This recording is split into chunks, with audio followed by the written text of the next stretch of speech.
जय श्री कृष्ण। नमस्कार। श्रीमद् भगवद गीता के अध्ययन की श्रृंखला में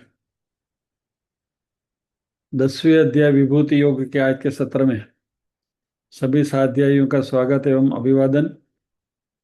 ओमकार के नाद के साथ प्रार्थना करेंगे।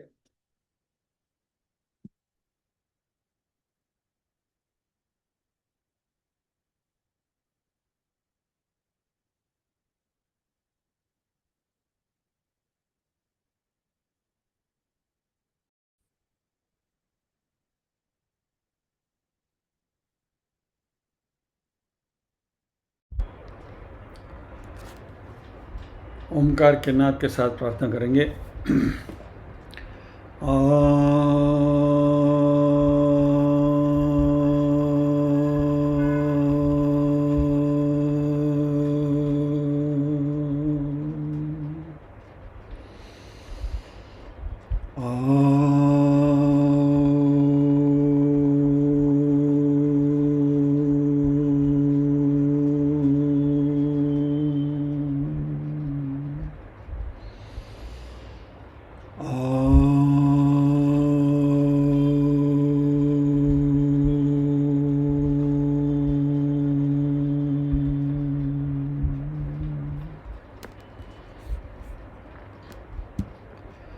वक्रतुंड महाकाय सूर्यकोटि समप्रभ निर्विघ्नं कुरु मे देव सर्वकार्येषु सर्वदा।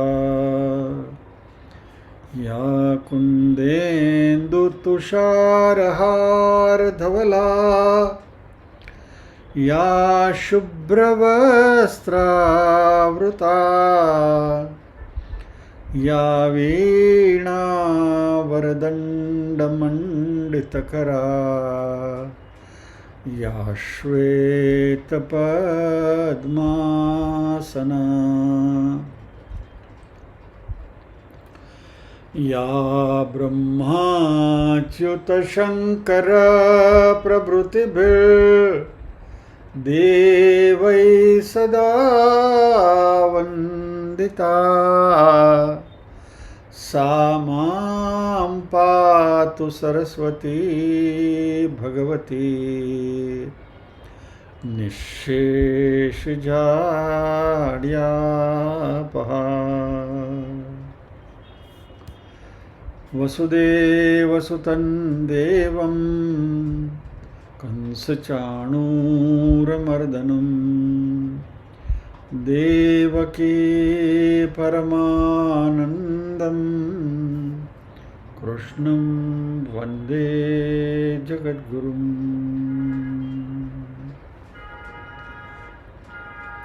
ॐ सहना भवतु सहनौ भुनक्तु सह वीर्यं करवावहै तेजस्विनावधीतमस्तु मा विद्विषावहै। ॐ शान्ति शान्ति शान्तिः। यत्र योगेश्वरः कृष्णो यत्र पार्थो धनुर्धरः तत्र श्रीर्विजयो भूतिर्ध्रुवा नीतिर्मतिर्मम।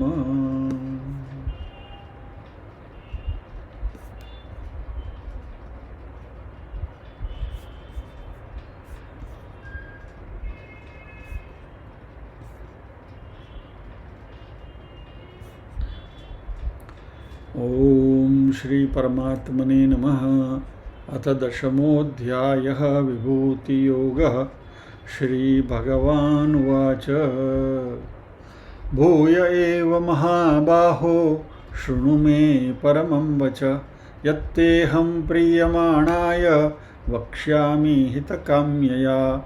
न मे विदुः सुरगणा प्रभवं न महर्षयः अहमादिर्हि देवानां महर्षीणां च सर्वशः यो मामजमनादिं च वेत्ति लोकमहेश्वरम् असम्मूढः समर्थ्येषु सर्वपापैः प्रमुच्यते बुद्धिर्ज्ञानमसम्मोह क्षमा सत्यं दमः शमः सुखं दुःखं भवो भावो भयं चाभयमेव च अहिंसा समता तुष्टिस्तपोदानं यशो यशः भवन्ति भावा भूतानां मत्त एव पृथग्विदाः महर्षयः सप्त पूर्वे चत्वारो मनवस्तथा मद्भावा मानसा जाता येषां लोक इमा प्रजा एतां विभूतिं योगं च मम यो वेत्ति तत्त्वतः सो विकम्पेन योगेन युज्यते नात्र संशयः अहं सर्वस्य प्रभवो मत्तः सर्वं प्रवर्तते इति मत्वा भजन्ते मां बुधा भावसमन्विताः मच्चित्ता मद्गतप्राणा बोधयन्तः परस्परं कथयन्तश्च मां नित्यं तुष्यन्ति च रमन्ति च तेषां सततयुक्तानां भजतां प्रीतिपूर्वकं ददामि बुद्धियोगं तं येन मामुपयान्ति ते तेषामेवानुकम्पार्थ महमज्ञानजन्तमः नाशयाम्यात्मभावस्थो ज्ञानदीपेन भास्वता अर्जुन उवाच परं ब्रह्म परं धाम पवित्रं परमं भवान् पुरुषं शाश्वतं दिव्यमादिदेवमजं विभुम् आहुस्त्वा मृषयः सर्वे देवर्षिर्नारदस्तथा असितो देवलो व्यास स्वयं चैव ब्रवीषि मे सर्वमेतद्रुतं मन्ये यन्मां वदसि केशव न हि ते भगवन् व्यक्तिं विदुर्देवा न दानवाः स्वयमेवात्मनात्मानं वेत्थ त्वं पुरुषोत्तम भूतभावन भूतेश देवदेव जगत्पते वक्तुमर्हस्य शेषेण दिव्या ह्यात्मविभूतयः याभिर्विभूतिभिर्लोकान् इमां स्वं व्याप्य तिष्ठसि कथं विद्यामहं योगिं स्वां सदा परिचिन्तयन् केषु केषु च भावेषु चिन्तयोऽसि भगवन्मया विस्तरेणात्मनो योगं विभूतिं च जनार्दन भूय कथय तृप्तिर्हि शृण्वतो नास्ति मे मृतम् श्रीभगवानुवाच हन्त ते कथयिष्यामि दिव्या ह्यात्मविभूतयः प्राधान्यतः कुरु श्रेष्ठ नास्त्यन्तो विस्तरस्य मे अहमात्मा गुडाकेश सर्वभूताशयस्थितः अहमादिश्च मध्यं च भूतानामन्त एव च आदित्यानामहं विष्णुर्ज्योतिषां रविरंशुमान् मरीचिर्मरुतामस्मि नक्षत्राणामहं शशि। यहाँ तक हमने किया था। अर्जुन ने भगवान से विनती करी कि आपकी विभूतियों का वर्णन करे, मैं आपके श्रीमुख से सुनना चाहता हूँ और ये सुनते सुनते मुझे तृप्ति नहीं होती, लेकिन आपकी विभूति सुनाने के लिए आप ही समर्थ है। इसलिए 11वें श्लोक में भगवान ने कहा कि ठीक है, मैं तुम्हें मेरी विभूतियों के बारे में बताऊंगा, लेकिन मुख्य मुख्य विभूति ही बताऊंगा, क्योंकि मेरी विभूतियों का वैसे विस्तार का कोई अंत नहीं है। 20वें श्लोक में भगवान ने अपने निर्गुण निराकार स्वरूप की बात कर दी। मैं आदि भी मैं हूँ, मध्य भी मैं हूँ, अंत भी मैं हूँ, और सभी भूतों के हृदय में मैं विराजमान हूँ। तो ये निर्गुण निराकार की बात हो गई। और अभी सगुण साकार की बात चल रही है विभूतियों की। तो गत सत्र में हमने देखा आदित्या नाम अहम विष्णु हूँ, ज्योतिराम रवि अंशुमान, मरीचि मरुताम अस्मि, नक्षत्राणाम अहम शशि। 12 आदित्यों में मैं विष्णु हूँ, जो तेज पुंज है उसमें मैं सूर्य हूँ,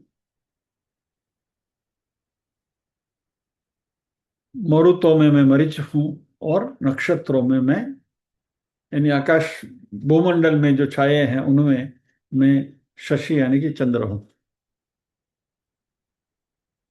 22वें श्लोक में भगवान अपनी विभूतियों का वर्णन आगे प्रस्तुत करते हैं।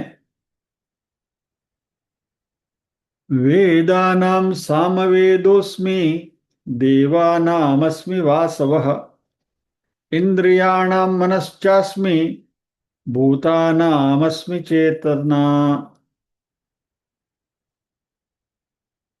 वेदानां सामवेदः अस्मि,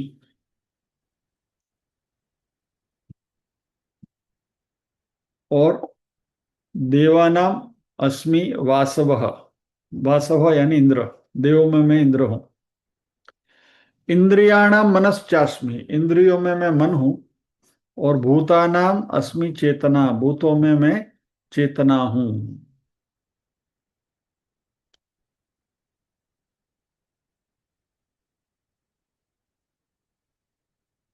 आइए इसके बारे में हम अध्ययन करेंगे।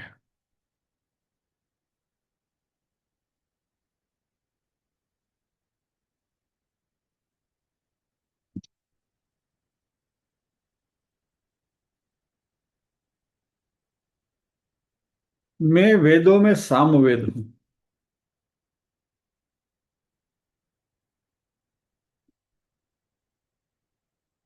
अभी वेद हमारे पवित्र ग्रंथ हैं, और वह स्वयं परमात्मा के श्रीमुख से ही प्रकट हुए हैं। तो सभी वेद जो हैं वो उनकी तो महत्ता है ही। और इसमें से भगवान कृष्ण ने सामवेद को चुना और कहा कि चारों वेदों में मैं सामवेद हूं। तो जो सामवेदी वेद पाठक होते हैं ना, वो हमेशा इस श्लोक को बराबर याद रखते हैं। बोलते हैं देखो, सामवेद परमात्मा का स्वरूप है, हम सामवेदी है। उनको भगवत गीता का दूसरे श्लोक याद रहे या न रहे, लेकिन इस श्लोक को बराबर कंठस्थ कर लेते, वेदा नाम सामवेदोस्मि। अभी भगवान कृष्ण वेदों में सामवेद को प्राधान्य क्यों देते हैं?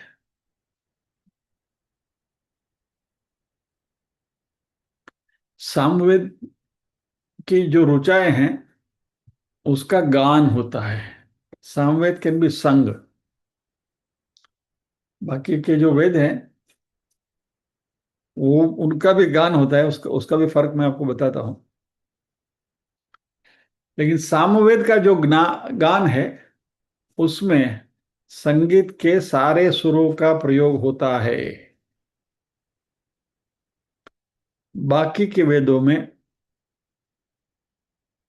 मात्र 3 सुरों का प्रयोग होता है।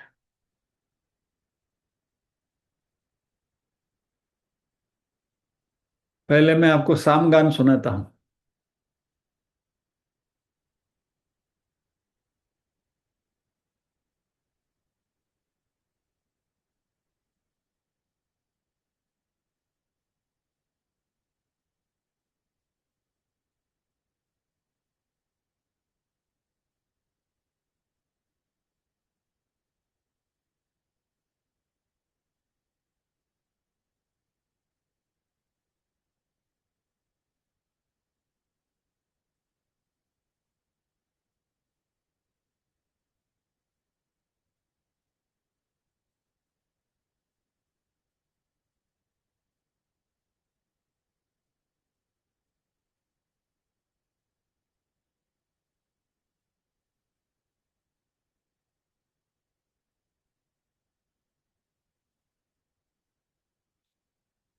सामवेद का जो गान होता है वो ऋग्वेद की ऋचाओं के ऊपर ही होता है।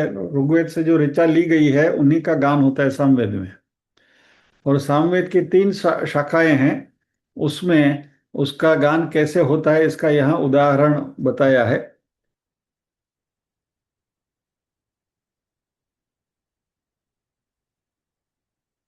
अग्नाजाहि बेतजे गृणादाहव्यतातजे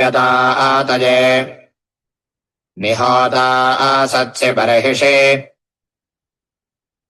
ये ऋग्वेद का गान है। अभी यहाँ देखेंगे, ये जो ऊपर ये जो खड़ी लाइन है, बराबर, वह अक्षर को थोड़ा ज्यादा वजन दिया जाता है, ये गुरु है। और ये नीचे वाला जो है वो लघु है, यानी कि उसको थोड़ा शॉर्ट में गाया जाता है। जरा दोबारा सुनिए इसको। निहोता सत्स्य बर्हिषि अदाहव्यदातये निहोता अग्न आजाहि बेतये गृणादाहव्यदातये निहोता सत्स्य बर्हिषि। ठीक है, ये ऋग्वेद का गान हो गया। अभी इसी ऋचा को सामवेद की 3 शाखाएं हैं, उसमें कैसे गाया जाता है? आया बोई दो या तो या गृणा व्यादा तो या तो या नाय हो दासा सा बा ओह बा हे शे आज्ञा आया हि वी तया ज्ञानो व्यदादाया न्योदा सत्से बरहायिषे बरहायिषा ओह बर्हिषि आज्ञा आया हि वायितयायि ज्ञानो अव्यदाये निहोदा बा ईशो हाय। You don't ask me to explain it, huh?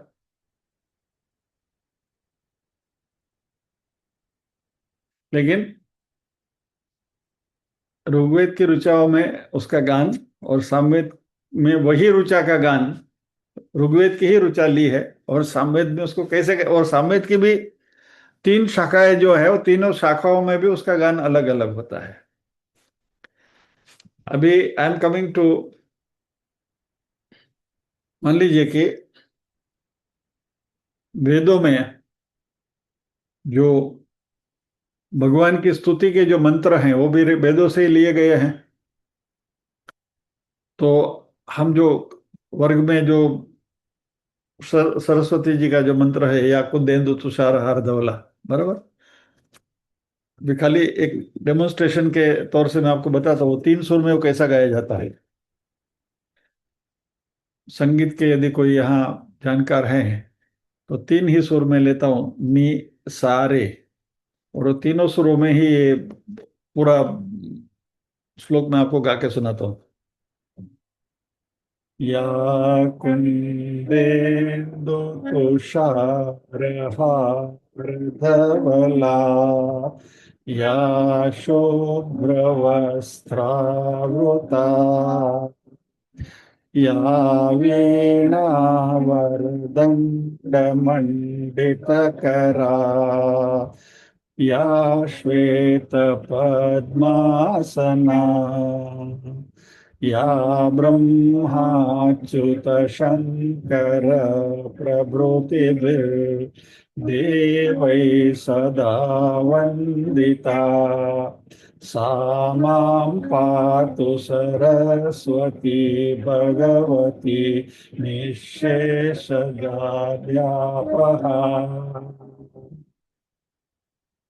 मूकं करोति वाचालं पङ्गुं लङ्घयते गिरिं यत्कृपातमहं वन्दे परमानंदमाधवम। 3 ही सुर बजा रहा हूं मैं, नी सारे नी सारे नी सारे। सो बाकी के जो वेद हैं, उनकी जो ऋचाएं हैं, उनको इन 3 सुरों में हम गा सकते हैं। सामवेद में जैसे अब हमने वो एग्जाम्पल में सुना कि संगीत के सातों सुर और उसके जो गाने के जो प्रकार हैं वो सभी का उसमें प्रयोग होता है। तो इसलिए भगवान कहते हैं कि वेदों में सामवेद में, एसेंशियली चारों वेदों में परमात्मा की ही बात हुई है, आत्म तत्व की ही बात हुई है, चैतन्य की ही बात हुई है। फिर भी ये संगीत के सुरों की वजह से कृष्ण कहते हैं कि मैं सामवेद, वेदों में सामवेद में। देवानाम अस्मि वासवः, देवों में मैं इंद्र हूं।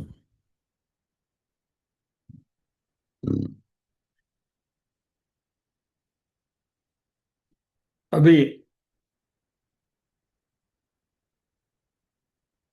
अंग्रेजी में जब भी देवों के बारे में बात करता है ना, तो there is a tradition, G O D god, G small में लिखा जाता है, छोटे छोटा जी लिखा जाता है।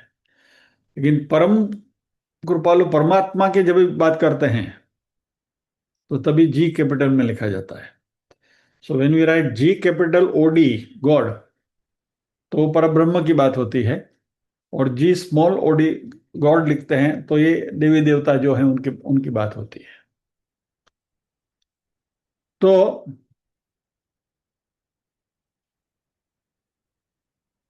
जी कैपिटल ओडी गॉड जो हैं वह तो हमारे सर्वज्ञ सर्वश्रेष्ठ सृष्टि का स्थिति लय करता परमात्मा जो है उनकी बात होती है, एक ही, जो एक ही है, ब्रह्म। लेकिन स्मॉल जी वाली बात करते हैं तो वह ईश्वर तत्व नहीं है, लेकिन ये जो सारे देव हैं ये सब जीव हैं। लेकिन वो सारे जीव स्वर्ग में हैं और दिव्य जीव है, इसलिए उनको देव कहते हैं। और क्योंकि वो अपने संचित किए गए पुण्य की वजह से वह स्वर्ग में है और उनके पास कुछ सत्ता है, अलग सत्ता है। पैरेलल एग्जांपल लेना है तो ले सकते हैं। आई थिंक भारत का भी नहीं, इंग्लैंड का एग्जांपल लेंगे तो ज्यादा अच्छा होगा। इंग्लैंड में परम सत्ताधीश, अभी तो क्वीन एलिजाबेथ इज नो मोर, जब वो थी कितने सालों तक थी, तो she was supreme, she was the queen of the country. Government बदलती रहती है, प्राइम मिनिस्टर अलग आता है, दूसरे मिनिस्टर अलग आता है, डिपेंडिंग अपॉन इलेक्शन, ये पार्टी जीती, लेबर पार्टी जीती, दूसरी पार्टी जीती, ये बना वो बना, कोई भी आते जाते रहते हैं। We can draw a parallel here. लेकिन हमारे भी राष्ट्रपति 5-5 साल में बदलते, इसलिए we can not talk about that.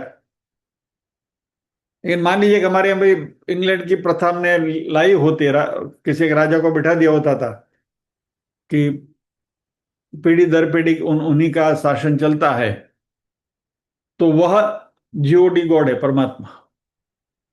और बाकी के सारे जो हैं मिनिस्टर्स वगैरह, पार्लियामेंटेरियंस मिनिस्टर्स वगैरह, ये सब देव है।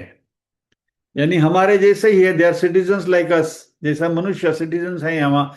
लेकिन मात्र वह अपनी कुछ खास क्वालिफिकेशन की वजह से वो चुनकर आए हैं और वो पार्लियामेंट में जाकर बैठे हैं और उनके पास मिनिस्टेरियल पोस्ट है। वैसे ही ये सारे जो देवी देवताएं हैं वो सब जीव हैं, लेकिन उनकी खास खासियत की वजह से वह अपने अपने स्थल पर बैठे हैं और उनके पास सुपर नेचुरल पावर है। और जैसे कैबिनेट में अलग अलग मिनिस्ट्री होती है, वैसे इन अलग अलग देवों को अलग अलग डिपार्टमेंट दिया गया है कि भाई वरुण को बोला है कि तुम हाइड्रोलिक्स डिपार्टमेंट संभालो, अग्नि को बोला है कि तुम फायर ब्रिगेड संभालो, एटसेट्रा, जो जो भी आपको उसमें कल्पना करनी हो आप कर सकते हो। सो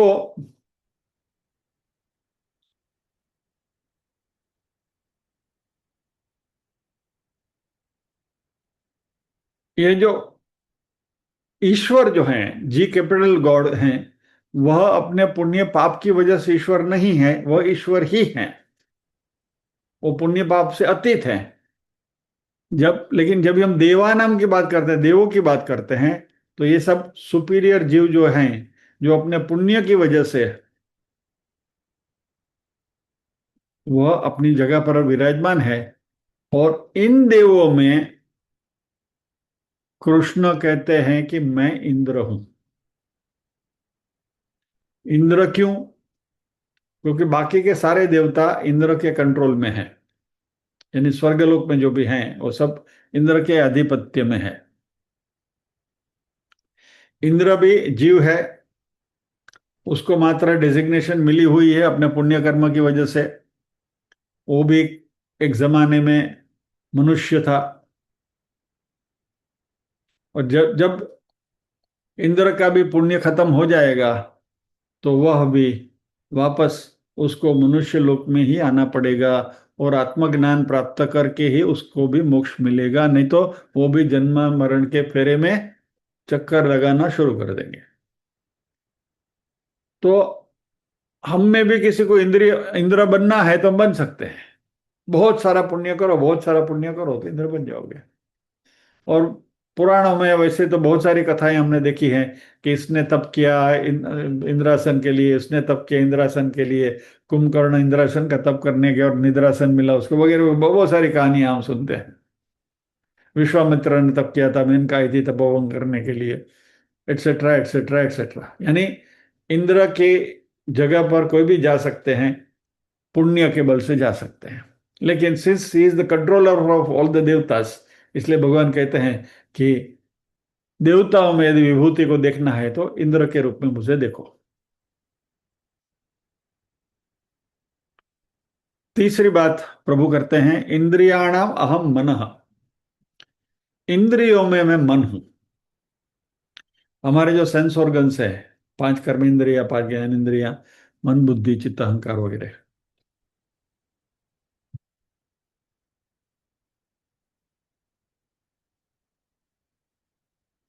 ज्ञानेंद्रियों में हमारे सभी इंद्रियों के पास, प्रत्येक इंद्रियों का एक एक दायित्व है।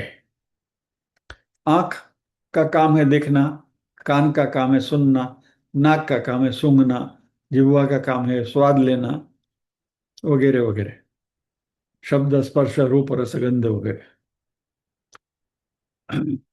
और ये सारी इंद्रियां मन के कब्जे में रहते हुए काम करती हैं।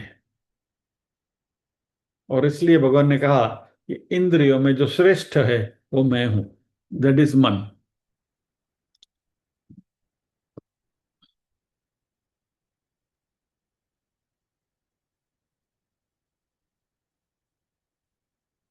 मन की शक्ति के बारे में आप सोचना शुरू करोगे तो आपको लगेगा कि भगवान ने जो मन को प्राधान्य दिया है वो सही है।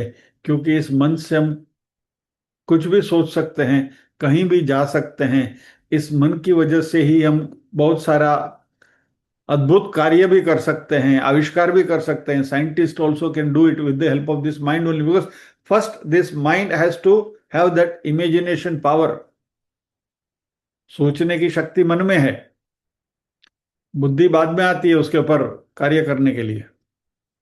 लेकिन विचार पहले कहाँ आता है? मन में आता है। और वो विचार को ही फिर इंद्रियों के द्वारा, वाणी के द्वारा हम प्रकट करते हैं।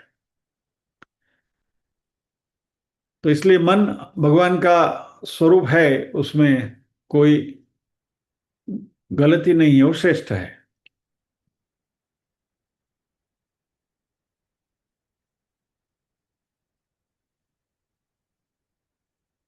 स्वामी रामदास ने एक अद्भुत ग्रंथ लिखा है मराठी में, मनाचे श्लोक।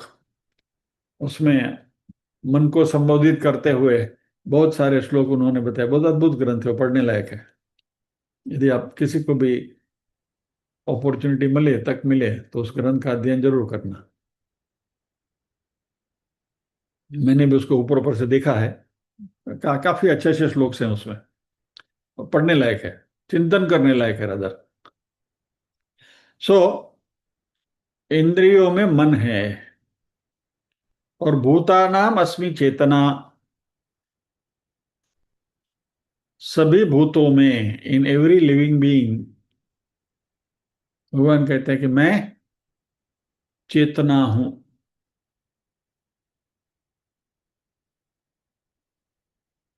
वी आर ऑल सेंटिनेंट बीइंग्स, हम सब चैतन्यवान हैं। और हमारे में जो चेतना है वो परमात्मा कहते हैं कि वो मैं हूं। वैज्ञानिकों ने, उनके प्रयत्न चालू ही है और अभी भी चालू है, ये खोजने के लिए कि एग्जैक्टली जीवन क्या है, व्हाट एग्जैक्टली इज लाइफ, और मृत्यु क्या है। अभी तक वैज्ञानिक भी ये दोनों को समझ नहीं पाए हैं कि जीवन किसको कहते हैं और मृत्यु किसको कहते हैं। भले वो कहें कि भाई श्वासोच्छ्वास रुक जाए तो मृत्यु है वगैरह वगैरह, बट प्रिसाइसली मृत्यु कैसे होती है और जीवन कैसे पनपता है, साइंटिस्ट स्टिल डोंट नो। और हमें भी मालूम नहीं है। कठोपनिषद में जाएंगे तो पता चलेगा मृत्यु क्या है और मृत्यु के बाद जीव का क्या क्या दशा होती है, वो यमराजा नचिकेता को बताते हैं।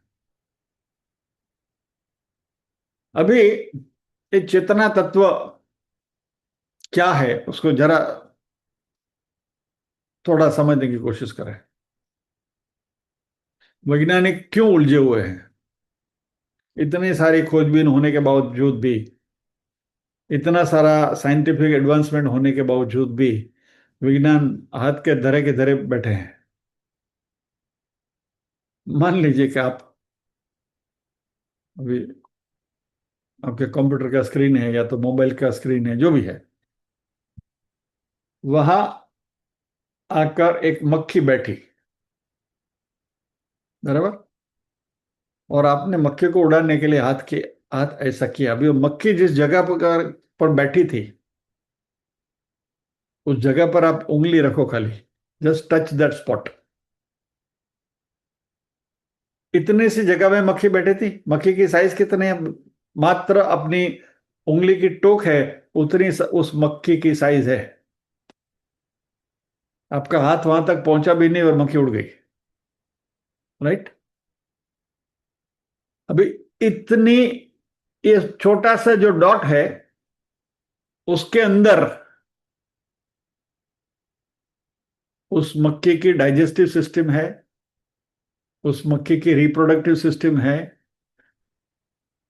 उसको उड़ जाने की क्षमता उसको मिली है, वो भय को पहचान सकती है। सब कुछ मात्र उस एक टिपकी में है। और वैज्ञानिक अभी तक इतना भी आविष्कार नहीं कर सकते, बना नहीं सके। एक बूंद लहू भी नहीं बना सके। They have not been able to manufacture even a drop of blood. हम मक्खी को आसानी से मार सकते हैं लेकिन मक्खी को बना नहीं सकते। We can not create even such a small insect. तो भगवान कहते हैं कि ये चेतना मैं हूं, the sentiency, that is what I am, what you call it as life. भगवान कहते हैं वो मैं हूं। और इसलिए क्योंकि हम एक जीवन को परमात्मा की विभूति समझते हैं, इसलिए हम इन जीवों का नाश करने में, जीवों को मारने में हम हिचकिचाते हैं, क्योंकि हमें बचपन से सिखाया गया है। भले विभूति योग करके बचपन से नहीं सिखाया, लेकिन हमको बताया गया है कि ये जीव है, जीवन परमात्मा के देन है। And that is why we are vegetarians. The logic is, if you cannot create something you have no right to kill it.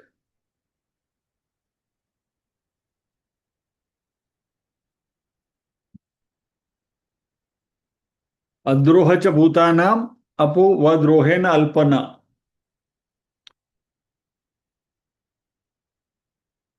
आप हिंसा नहीं करनी चाहिए, और यदि इनएविटेबल है, जरूरी है, तो भी वह उसकी मात्रा कम से कम होनी चाहिए। इसलिए वनस्पति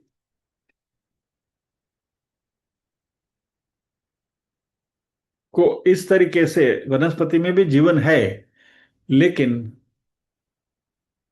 उसमें मोबिलिटी कम है, ऐसा कहें तो चलेगा। अब तीनों गुणों की बात करें तो उनमें तमोगुण की मात्रा ज्यादा है, रजोगुण कम है, इसलिए वनस्पति चल फिर नहीं सकती।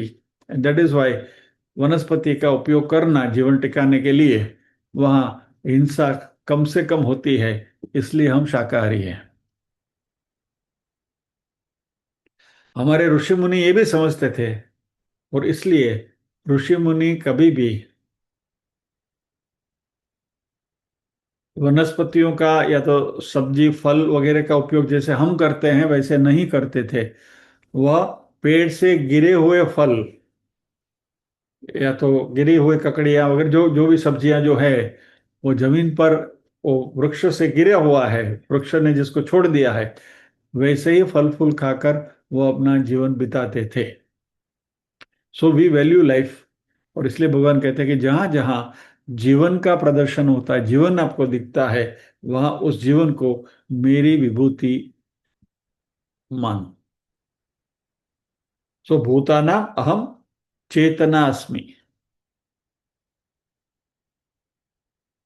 आइए अगले श्लोक में प्रवेश करते हैं।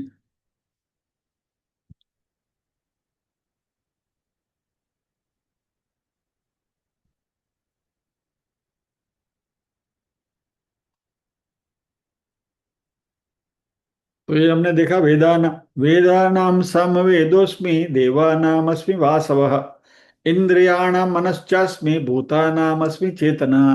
बराबर, ये अभी हमने देखा। अगला श्लोक है 23वां। रुद्राणाम शंकरश्चास्मि, वित्तेशो यक्ष रक्षसाम, वसुनाम पावकश्चास्मि, मेरु शिखरिणामहम्। रुद्राणाम शंकरश्चास्मि, वित्तेशो यक्ष रक्षसाम, वसूनां पावकश्चास्मि, मेरु शिखरिणामहम्। रुद्राणां शंकरः च अस्मि। च आगे से कनेक्ट किया, और रुद्रों में मैं शंकर हूं। वित्तेश यक्ष रक्षसाम, यक्ष और राक्षसों में वित्तेश मैं हूं। वित्तेश यानी कुबेर, मैं हूं। वसुओं में मैं पावक हूं, और शिखरिणाम यानी शिखर वाले जो हैं, पर्वत जो हैं, उसमें मैं मेरु हूं। तो रुद्रों में शंकर हूं, यक्ष और राक्षसों में मैं कुबेर हूं, वसुओं में मैं अग्नि यानी पावक हूं, और पर्वतों में मैं मेरु पर्वत हूं।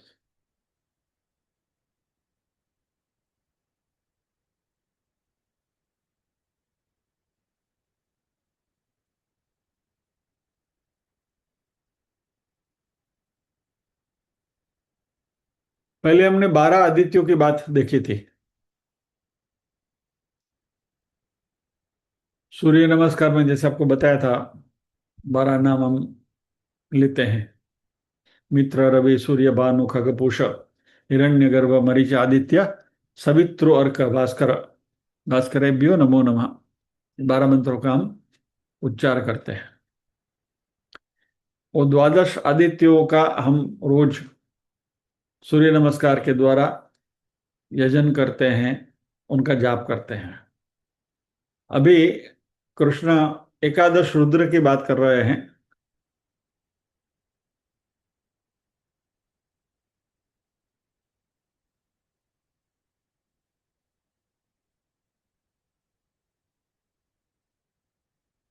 उनमें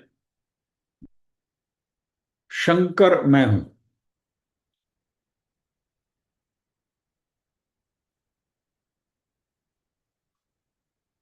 अब ये 11 रुद्र के नाम अलग अलग ग्रंथों में अलग अलग आते हैं, हमें उसमें जाने की जरूरत नहीं है।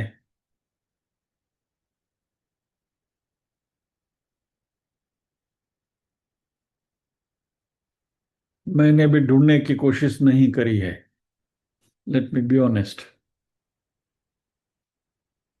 लेट मी सी, यदि कहीं दिया गया है तो आपको मैं बताता हूँ।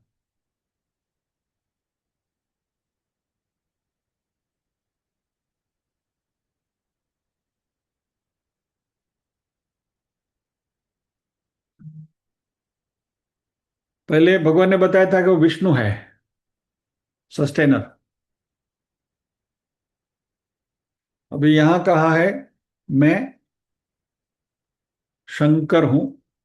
शंकर क्या है, इसको जरा समझ लेते हैं, शंकर को समझ लेते हैं, उसकी व्युत्पत्ति समझ लेते हैं। सो रुद्रों में, 11 रुद्रों में विनाश की शक्ति जिसके पास है वह शंकर है। या तो अदर वे राउंड, शम करोति इति शंकर, जो हमें शांति प्रदान करता है, वो ब्लेसेस अस, इस शंकर। शिव की आराधना मोक्ष के लिए की जाती है, क्योंकि विनाश करने की उनकी शक्ति है, लेकिन वो हम हमारे अज्ञान के विनाश के लिए हम शिव की पूजा करते हैं।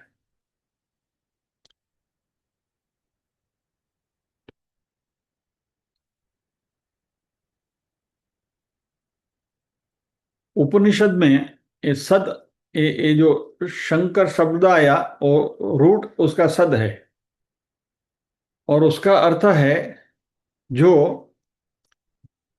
संसार का अंत लाते हैं। यानी संसार का अंत कैसे आता है, जब हमारा अज्ञान का विनाश होता है। संसार पूरा हमने देखा है कि वो अज्ञान की वजह से है। विवेक चूड़ामणि में इसके बारे में हमने चर्चा कर ली है कि अज्ञान की वजह से हमें ये संसार मिलता है। और क्योंकि इस अज्ञान का ह्रास करते हैं वह शिव है, वो शंकर है, और इसलिए मोक्ष के लिए शिव जी की आराधना की जाती है। शम का एक अर्थ भी होता है मंगलकारी। तो हमारे अज्ञान का नाश करके, तिमिरांधकार का नाश करके भगवान हमारा मंगल करते हैं, यानी मोक्ष प्रदान करते हैं। इसलिए, और मोक्ष से ज्यादा तो और कुछ है ही नहीं, तो इसलिए भगवान कहते हैं कि मैं शंकर हूं, मोक्षदायी हूं।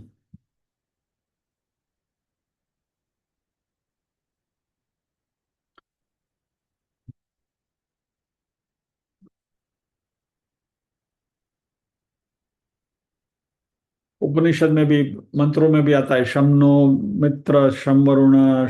शम यानी मंगल, तो शंकर यानी मंगल करता।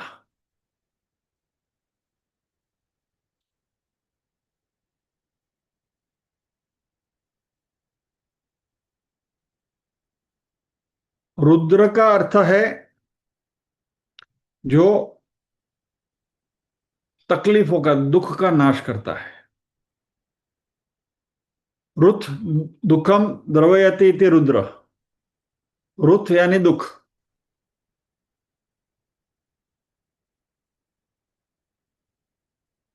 और उसको द्रवयति, उसका नाश करता है, इसको रुद्र कहा जाता है।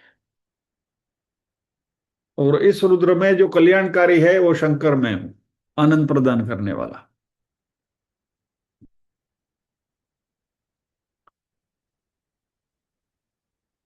वित्तेश यक्ष राक्षसाम। अब ये देवताओं का ही एक ग्रुप है, यक्ष और राक्षसों का। यक्ष, किन्नर, गंधर्व बहुत सारे हैं।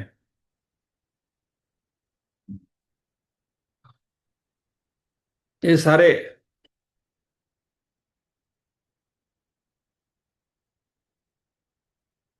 क्या कहें, नभोमंडल के आकाशलोक के अलग अलग कॉलोनीज में रहते हैं।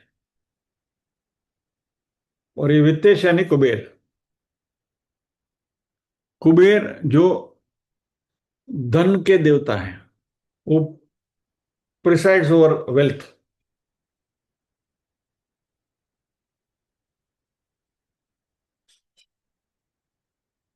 बद्रीनाथ में कुबेर का मंदिर है,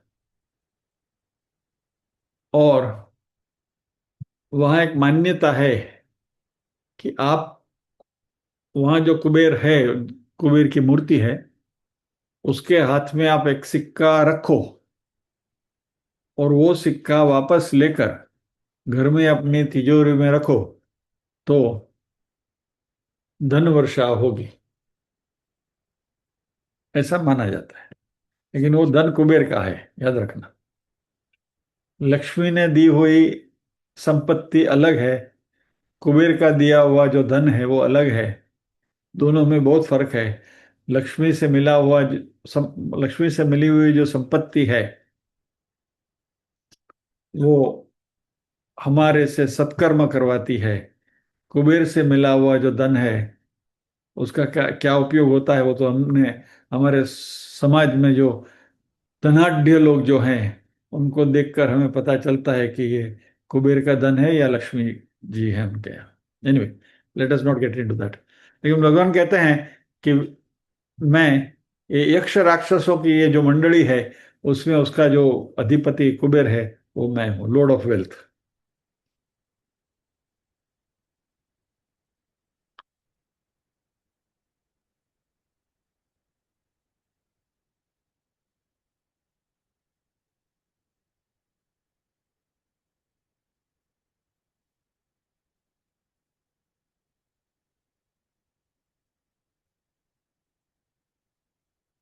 फिर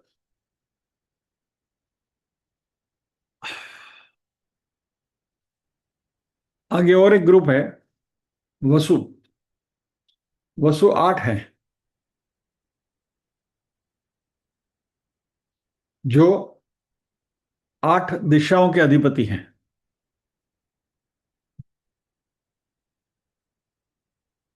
और इन 8 वसुओं में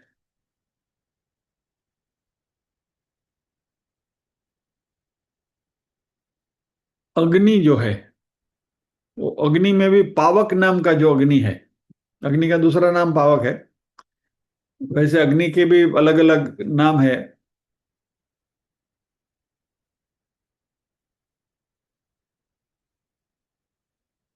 श्री सूक्तम में भी एक नाम है, अभी मुझे याद नहीं आ रहा है। हाँ रीटा बहन बोलो।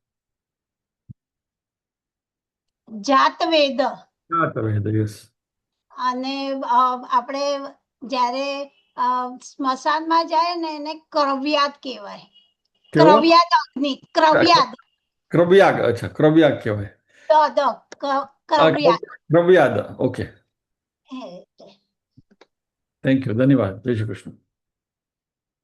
यानी अग्नि के भी अलग अलग प्रकार हैं, और उसमें जो पावक नाम का अग्नि है, वो भगवान कहते हैं कि वो मेरी विभूति है। पावक उसको इसलिए कहा गया है कि जो पावन करता है, प्यूरिफाई करता है। पुनाति पावयति इति पावक। कोई भी चीज यदि हमें शुद्ध करनी है, पवित्र करनी है, तो उसको अग्नि में झोंका जाता है, या तो उसको उसका उसको गर्म किया जाता है। चलो let us take it in the colloquial sense. भोजन भी मान लीजिए कि ठंडा पड़ा है, तो उसको अभी हमें हमारी तबीयत के लिए ठीक हो, कोई गड़बड़ ना करे, तो कहते हैं कि वो गर्म करके खाना खा लेना। तो वी वार्म, या तो हीट अवर फूड ऑल्सो, या तो भोजन जो पकाते हैं वो भी अग्नि में ही पकाते हैं।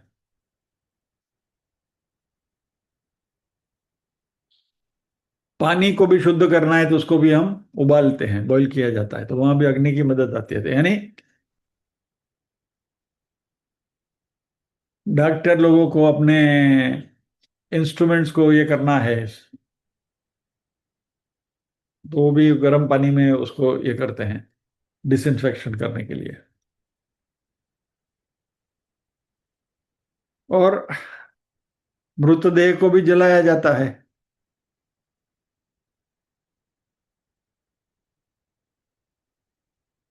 एनीवे, तो लौकिक दृष्टि से अग्नि शुद्धता देने वाला प्योरीफायर है। सुवर्ण को यदि तपाना है तो भी अग्नि में झोंका जाता है। स्वर्ण की जितनी भी इम्प्योरिटीज है वो निकालने के लिए उसको आग में तपा कर ही होता है।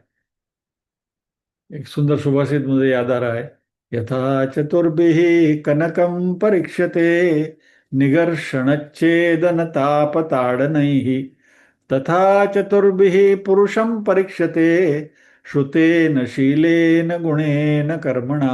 मैं अभी आपको, मुझे उसका अर्थ आता है नहीं बताऊंगा। If you are keen, try to find out, थोड़ा होमवर्क करिए। श्लोक रिपीट करता हूं। यथा चतुर्भिः कनकं परीक्ष्यते निगर्षणच्छेदन तापताडनैः तथा चतुर्भिः पुरुषः परीक्ष्यते श्रुतेन शीलेन गुणेन कर्मणा।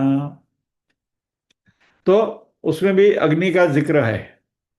ताप ताड़न है, ताप, अग्नि। तो भगवान कहते हैं कि अग्नि मैं हूं। ऋग्वेद की पहली ऋचा अग्नि से शुरू होती है, अग्नि ईडे पुरोहितम, बराबर। हमारे वेदों में अग्नि की बार बार उसका जिक्र आता है। It's very important for us.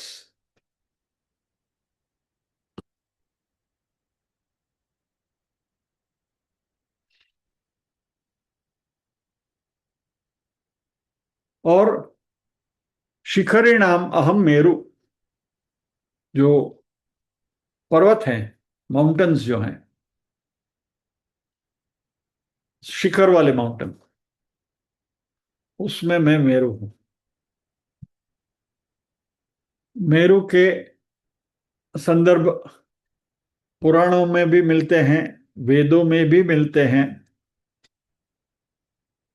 मेरु कहाँ है उसके लिए अलग अलग ओपिनियंस हैं। किसी का कहना है कि हिमालय ही मेरु है। कोई लोग ऐसा कहते हैं कि जो नॉर्थ पोल है वहां एक शिखर है, वह मेरु है।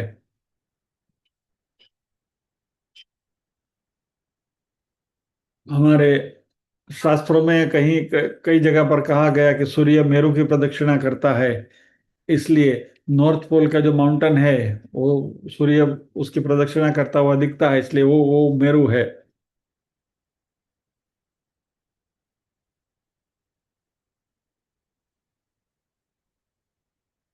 और कहीं कहीं ये भी कहा जाता है कि मेरु अदृश्य है, दिखता नहीं है, और वह एक स्वर्गीय सेलेस्टियल एंटिटी है। सो मेरु यानी मेरु।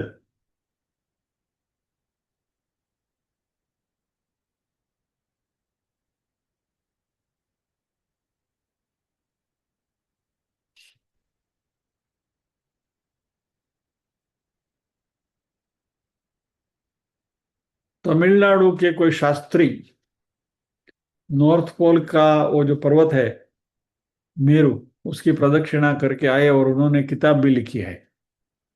ऐसा एक रेफरेंस मिला है।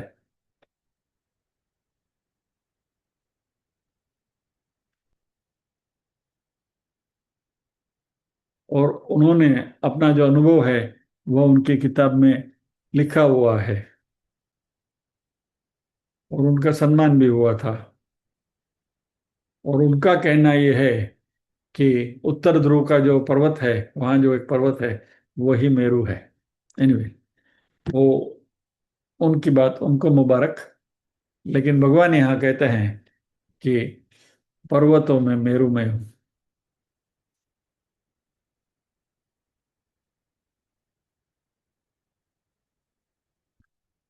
पर्वत दो प्रकार के होते हैं, शिखरी और अशिखरी।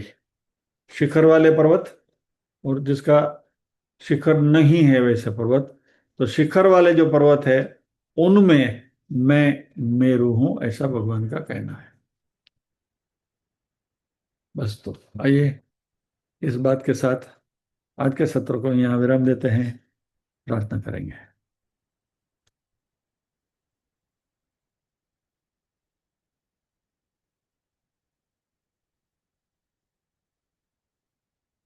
ओम असतो मा सद्गमय, तमसो मा ज्योतिर्गमय, मृत्युर्मा अमृतंगमय। सर्वेषां स्वस्तिर्भवतु, सर्वेषां शांतिर्भवतु, सर्वेषां मंगलं भवतु, सर्वेषां पूर्णं भवतु। लोका समस्ताः सुखिनो भवन्तु, लोका समस्ताः सुखिनो भवन्तु। नाहं कर्ता हरिः कर्ता, हरिः कर्ता ही केवलम। ओम शांति शांति शांति ही। सभी के हृदय कमल में विराजमान परम कृपालु परमात्मा को वंदन करते हुए आज के सत्र को विराम देते हैं। अगले शनिवार नहीं मिलेंगे, जब भी मिलेंगे तभी अगले श्लोक के साथ मिलेंगे।